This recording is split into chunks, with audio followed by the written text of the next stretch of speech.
Regular যাত্রী আমরা কখনো ভাড়াটা যাচাই করি না, ঠিক আছে। আমরা রেগুলারলি স্টার লাইনে, আমার বাড়ি হচ্ছে ফেনী, ঢাকা, এখানে আমার শ্বশুর বাড়ি, আমার সবসময় আসতে হয়।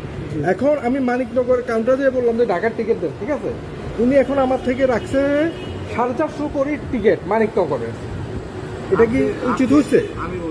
আপনি হচ্ছে মিরপুরের বাসে উঠছেন। আমি তো তার কাছে মিরপুর যাব না, মিরপুর বাস চাই নাই তার কাছে। আমি বলছি সাধারণত আপনি একটা জিনিস আমি একটা বলি, ধরুন সাধারণত ঢাকা থেকে ছাগলাইয়া পশু আমি গাড়ি যায় না, হ্যাঁ ওই গাড়িতে আমরা ফেনীর যাত্রীরা উঠি না, ওই সময় কি আপনারা কি ছাগলাইয়া বাড়ালেন ফেনীর যাত্রীদের?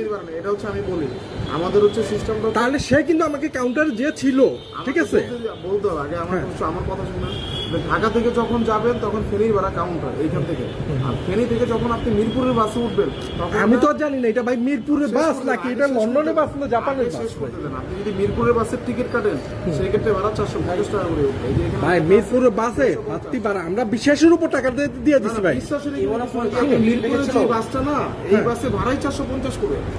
তো এটা আপনি ভাই আপনি কাউন্টার আছেন সাপোজলি, ঠিক আছে, আমি ধর আপনি ফেনীতে আছেন কাউন্টারে, আপনার তো এটা বলা উচিত ভাই এটা মিরপুরের বাস, এটা মিরপুরের বাস, এটাতে আপনার বাড়তি ভাড়া লাগবে, ঠিক আছে। এটা তো উচিত। আমরা আমাদের ফেনীর জন্য একটা আমি ভাড়াটা চেক করি না, বিশ্বাস করেন। উনি আমাকে অ্যামাউন্টটা বলার পরে আমি সাথে সাথে টাকাটা ওনাকে দিয়ে দিচ্ছি। আমি চেক করি, পরবর্তীতে আমি বাসে উঠার পরে কিনে 1350 টাকা চিন্তা করে আমি কেন বলতেছি, মানে এবার আমি মাথার তোরা কথাই বলে কথাবার্তা বলে। এখন